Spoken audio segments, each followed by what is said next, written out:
Итак, мы начинаем второй раунд.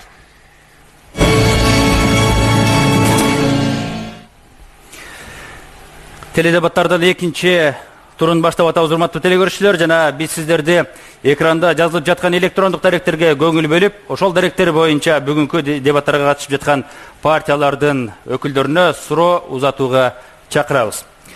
Ал эми үчүнчү турда дал ошол сиздерден келип түшкөн суроолорго дагы орун беребиз жана жооптор болмокчу. Уважаемые кандидаты, в этом раунде вам предстоит ответить на вопросы своих оппонентов, а также на вопросы их сторонников. Атамекен партиясы баштайт. Бүтүн Кыргызстан эмгек партиясына сурооңуз. Ваш вопрос. Сиз өзүңүз Адахан Кимсанбаевичке суроо бересиз. Адахан Кимсанбаевич, шайлоого катышкан кайсыл партия конституцияны өзгөртүш керек дейт. Эки палаталуу парламент кылып, бир палатасында 500 адам алып келсек дейт. Сиз эки палаталуу парламентти билесиз. Бул сунушка кандай көз карашыңыз бар? Ал биздин ошол Бүтүн Кыргызстан эмгек партиясынын бир күн тартибиндеги маселелердин бири. Сөз түрдө мыйзам чыгарууга Өмүрбек Чиркешев биз экөөбүз 35 эле киши иштегенбиз. Түнкү саат 2-ге чейин, 3-кө чейин. Абдан эффективдүү 13 жаңы кодекстерди кабыл алганбыз. Таптаза эгемен кыргыз мамлекетин. Кеп санында эмес, 60-ка чейин түшүрүп, мыйзам чыгаруу жыйын ошондой кылып койсок болот. Анан жерлерден киши тааныбаган партиялардын курамына киргендерди гана дайындай бербестен, ошол айылдан түздөн түз ошол тамеки, пахта, кызылча, нокот жыттанган азаматтар келсе деген бир 450 айыл өкмөтү бар. Ар бир айыл өкмөттөн жашаган жерине жараша эл өкүлү катарында жыйнап койсок болот. Алардын ыйгарым укугу бюджетти бөлүштүрүү, өкмөттүн жылдык отчетун угуу жана президенттин маалыматын угуу катарында колдоого татырлык эле ойлонуп көрүш керек. Өзүңүз колдойсузбу ушул? Жок, мен колдойм. Кийинки сурооңуз. Өнүгүү прогресс партиясына. Рахмат Эргеш. Дүйнөдө экономикалык кырдаал өзгөрүп атат. Чоң валюталык резерви бар, алтын валюталык резерви бар. Күчтүү экономикасы бар өлкөлөрдүн валюталары да төмөн түшүп атат. Рубль, теңге, Өзбекстандын, Азербайжандын, Түркменстандын валюталары да. Кыргызстанда 40-35%ке сомубуз жеңилдеди. Мына ушундай шартта 7% кредитти айыл чарба субъектлерине берүү мүмкүнбү? Рахмат. Реалдуу мүмкүнбү? Теория жүзүндө болот. Реалдуу мүмкүнбү? Рахмат, Өмүрбек Чиркеш. Эң оңой бул бюджеттин акча алып элге кредит таратыш эң оңой. Бюджеттин бул биздин эл берген салык түрүндө акчабыз. 7% ооба биз 2010 жылы келгенде берилди. Бирок кандай процедуралар менен берилди? Коммерциялык банктарга өкмөт тарабынан 20%тен берилди. 7%тен элге таратылды. 13%тен өкмөт субсидия кылып берди коммерциялык банктарга. Бүгүнкү күндө 7%тен тарап чындыгында эгер өкмөттөн 7% бул өтө оор. Анткени ал жерде чыгымдар өтө көп азыр. Инфляция күн сайын өсүп атат. Күн сайын өсүп атат. Эртең бизде кризис келип калат. Ошол эмне кылабыз? Ошондон бул жерден биз 7% деп эле биз кредит бериш керекпиз. Бирок биз аны ойлош керекпиз. Кредитти биз бергенден кийин кантип аны экономикага салабыз? Кантип экономикадан ушу кайра биз бюджетке төгө алабыз? Бул оор процедура. Азыркы биздин коллегалардын берип жаткан убадасынын реалдуу эмес дейсиз. Реалдуу эмес. Сиз агро тармакта иштеген киши катары өзүңүздүн сөзүңүзгө жооп бересизби? Реалдуу эмес деген. 7%тен өкмөт тарабынан субсидия бербей коммерциялык банкка. Сиздер маанисин да туура түшүнгүлө. 7% айтып атат мындай. АКБ Кыргызстан банкы агрокредит берет экен. Доллар менен 28%, сом менен 21%. Бул АКБ Кыргызстан. Аны сиз Бабанов Токтогулга, Өмүрбек Токтогуловичке суроо беришексиз. Менде банк жок, мен кредит бербей атам. Ошондуктан мен айтып атам, субсидия кылбай туруп, оор буну бериш. Эми суроомо толуктоо. 2010 жылы 1 миллиард 900 миң сом акча 4,5 миң дыйкан чарбасына берилген. Бүгүн былтыр 6,5 миллиард сом 15 миң дыйкан чарбасына берилип, дээрлик 4 эсе карыз алган адамдардын, дыйкандардын саны көбөйгөн. Бул деген сөз коррупция 4 эсе азайды. Мен Бабановдун агында 7% берген учурду билем. 7% менен кредит берилген, бирок эч ким аны ала алган эмес. Коррупция болгон, жеңичинен, партиялашка, тууганына пара бергендерге кеткен. Анын жолу бир гана. Ал көп болуш керек. Эгер көп болсо, коррупциялык элемент сөзсүз түрдө азаят. Банктын иши ачык, айкын болуш керек. Биз айтып атабыз. Биз бүгүнкү коалиция мына ушул багытта иштеп, мен айткандай, кредитти 4 эсе көбөйтө алдык. Туура процент 7 эмес, 10%. Биз айтып атабыз. Биз ар жылы 7 миллиард сомдун кредит бериш керекпиз. Бирок кимге беришек? Мына сиз айткандай, чөнтөгү калын адамга берилбей, дыйканга келиш керек. Дыйкан жерди иштеш керек деп айтып атабыз. Бирок биз 7% деп 9%тен лизингтен техника беребиз деп, аны биз айтып атабыз ачык. Аны биз жолун билебиз. Лизинг бактырга сиз убактыңызды жылына канча техника лизингке берип атасыз? Жылынабы? Ооба. Бүгүнкү күндө бизде МТС процедурасында 140 техника иштеп атат. Кыргыз өкмөтү акыркы 4 жылда 1583 техниканы 1,5 миллиард сомдук лизингке берген. Мен муну жетсиз деп эсептейм. Жылына 1000 лизингке жеткирсек, Кыргызстанда быйыл 21417 трактор жана комбайндар болсо, эгер жылына 1000ден алып турсак, ал 10-15 жылдын ичинде толугу менен жаңыланат. Ал жерде лизингке берилип атат, жеке фермерлерге берилип атат. Жеке фермерге бергенден кийин ал өзүнүн жерин иштетип атат. Биз МТС куруп, карапайым дыйкан бир техника ала албаган, 20 000 долларды ала албаган, ушу биздин МТСтен аркылуу кызмат көрүп атат. Жерин иштетишин акчасын иштетип атат. Рахмат. Сиздин МТС коммерциялык уюмбу же коммерциялык эмес уюмбу? Азамат Арапбаев Араван районунда коммерция деп МТС ачты деп бүгүнкү күндө жаап койду. Анткени чыдабады, ал жерден пайда көрөм деп айтты. Биздин МТСтерибиз пайда көрбөй атат. Ал жерде арзан баада кызмат көрсөтүп, өзүнүн чыгашаларын жаап келе атат. Жок, юридикалык жактан коммерциялык уюмбу, коммерциялык эмес уюмбу? Алар жеке менчик. Жеке менчик. Ким кайсы бир юридикалык ачып, ким кайсы жеке менчик ачып атат. Рахмат. Адахан Касымбаевич, пожалуйста, ваш вопрос, Өмүрбек Черкешевич.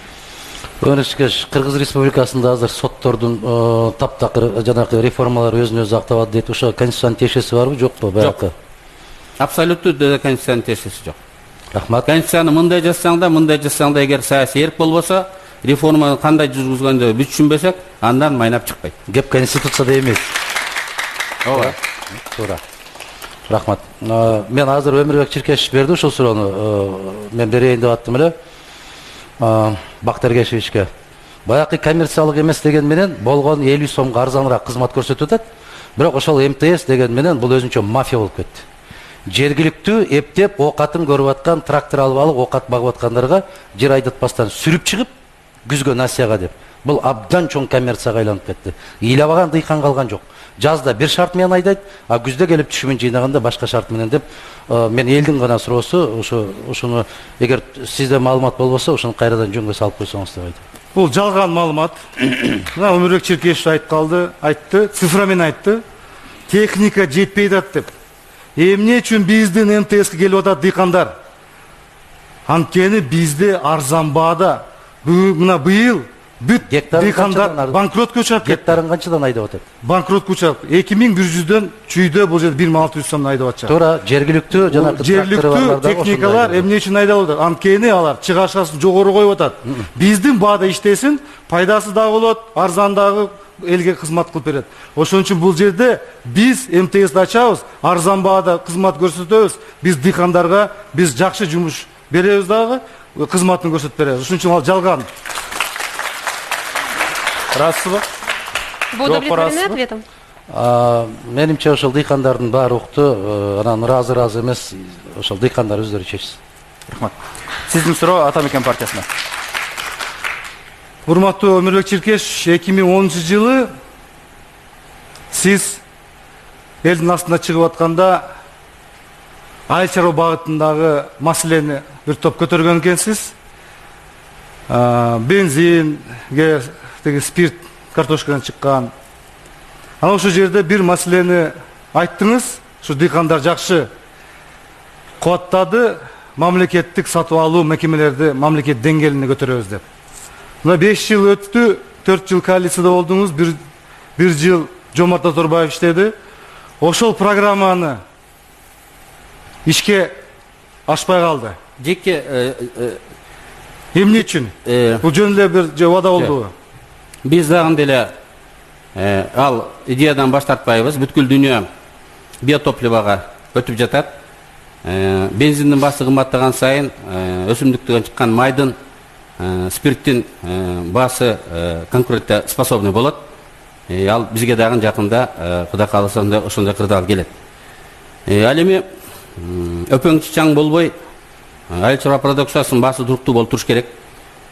Ал үчүн мамлекет валюта рыногунда эле арзандаганда кымбатыраак сатып алып, унду мисалы кымбаттаганда арзаныраак сатып кармап туруш керек. Валюталык бизде материалдык резерв фонду ушун менен алектенет. Ал жерде билесиз, пайызын партиянын өкүлү иштеди.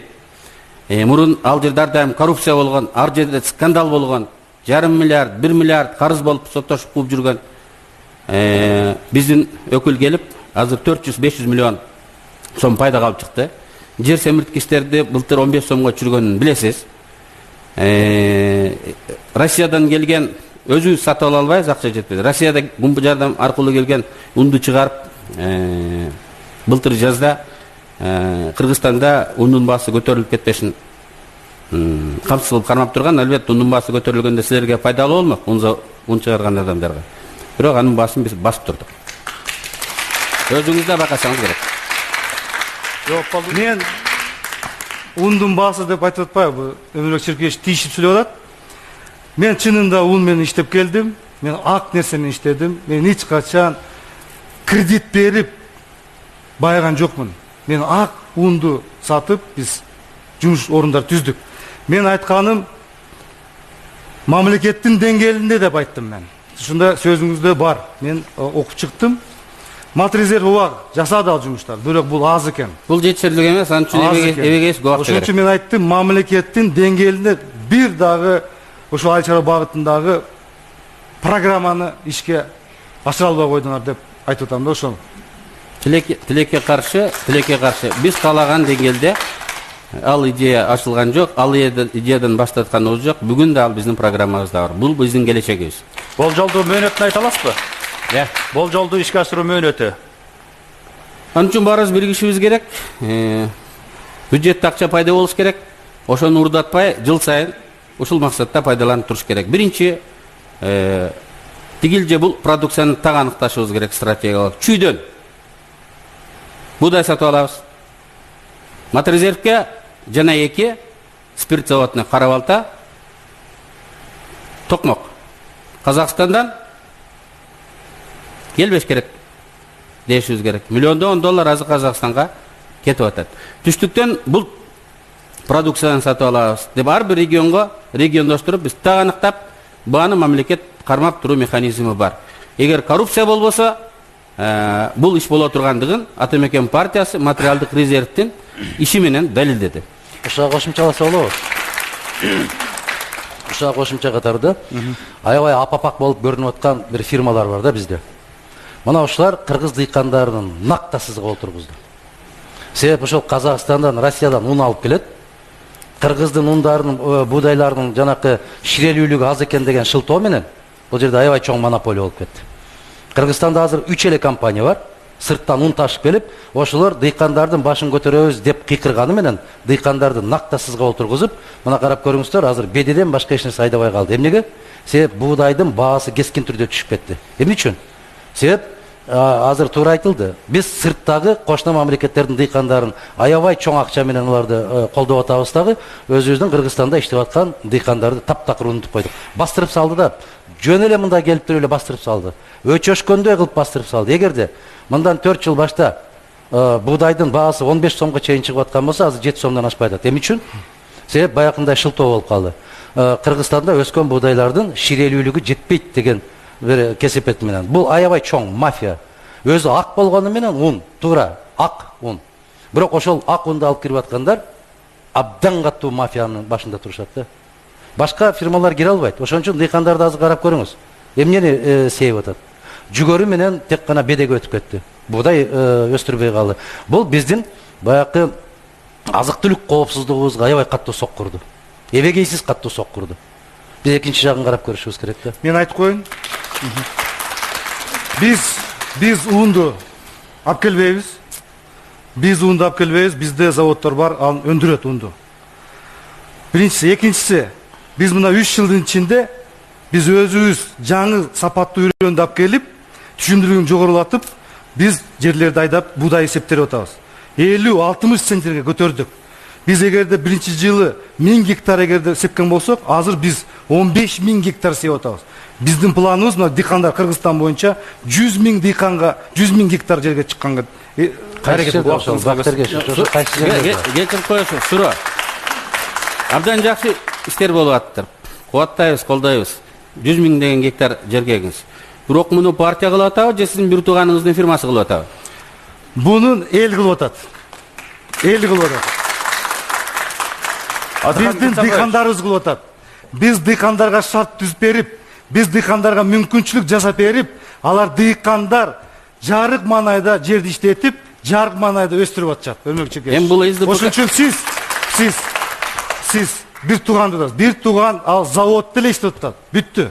Калган биз дыйканды көтөрүп атабыз. Бирок сиздин айтканыңыз СДПК биз төрөттү көбөйтүп 6 миллионго жеттик дегенге окшоп кетпейби? Алар цифра менен сүйлөп атат, мен факты менен сүйлөп атам. Адахан мырза, сиз айтып аткан нерселер дыйкандарга шайлоо сайын айтылган сөздөр, убадалар калып, тескерисинен сызга отуруп атат деген нерселер. Кыргызда азыр тамашага айланып кетпедиби? Качан үйлөнөсүң десе күздө дейт. Кайсы күздө десе аны айта албайм деген сыяктуу болуп атат да. Партиялардын берген убадалары ушул өңүттө кете берсе, анда эч убакта чечилбейт. Тилекке каршы, эң туура айттыңыз, тилекке каршы ушундай да. Бардык эле партияны оксоң жыргатам, кыйратам эле деп атат да, бирок жылдан жылга сызга отурганыбыз бул факт да.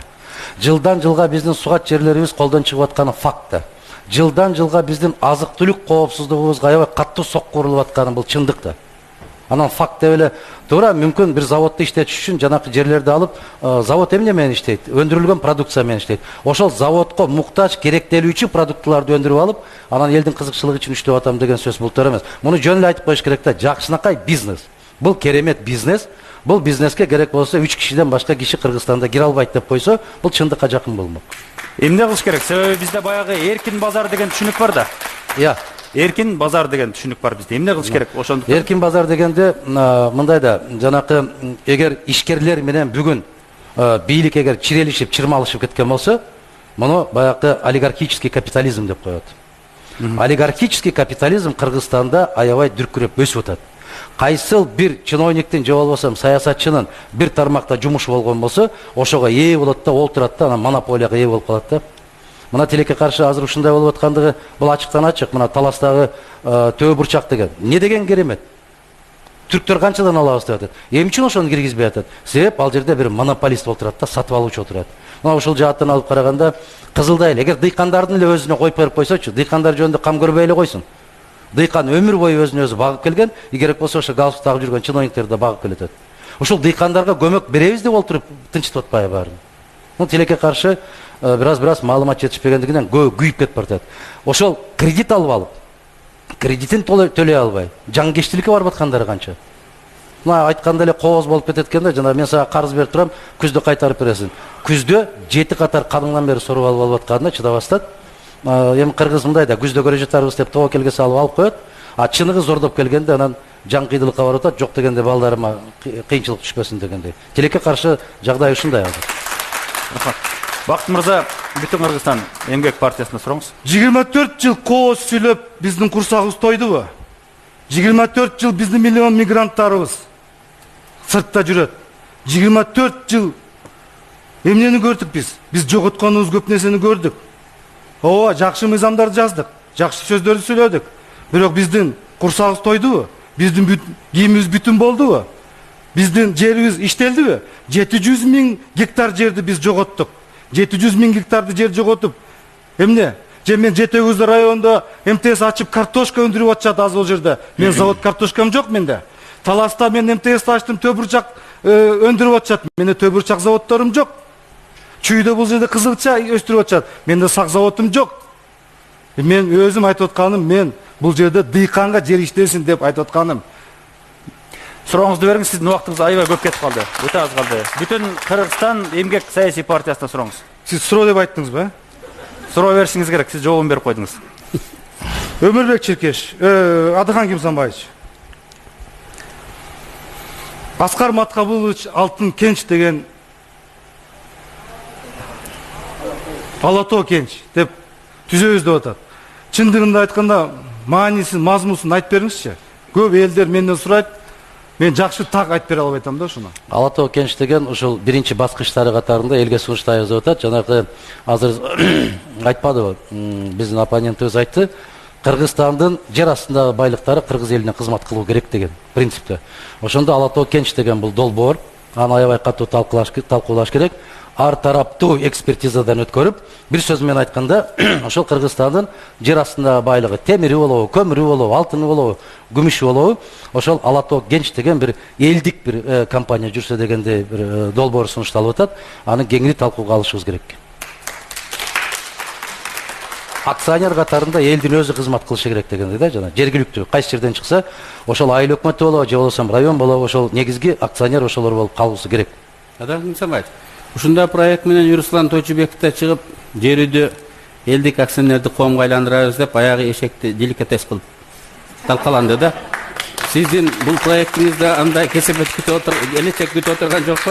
Ошондуктан жанакы көмүскөдө калбастан туруп, ошону эл менен талкуулап, ачык айкын жанакы бир талааларды түзүп, ошол жерден бир өкмөт менен биргелешип акылдашсак деген бир долбоор.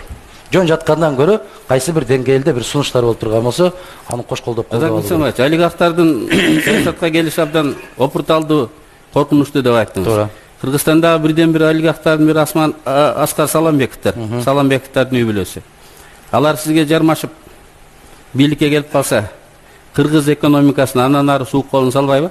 Башкалардан айырмаланып, Аскар Маткабулович мамлекеттик кызматта иштеп туруп, мамлекеттин казынасына кол салып байыган киши эмес. Ошол эмгектин аркасынан байыган киши. Сиз өзүңүз экөөбүз чогуу көп иштештик. Кээ бир азаматтар бар да, бизнестен өкмөткө келе калып туруп, өкмөт менен өзүнүн чөнтөгүн алмаштырып койгондор. Менимче Аскар Маткабулович анан 180 градуска башкача. Алардан айырмаланып. Теперь, пожалуйста.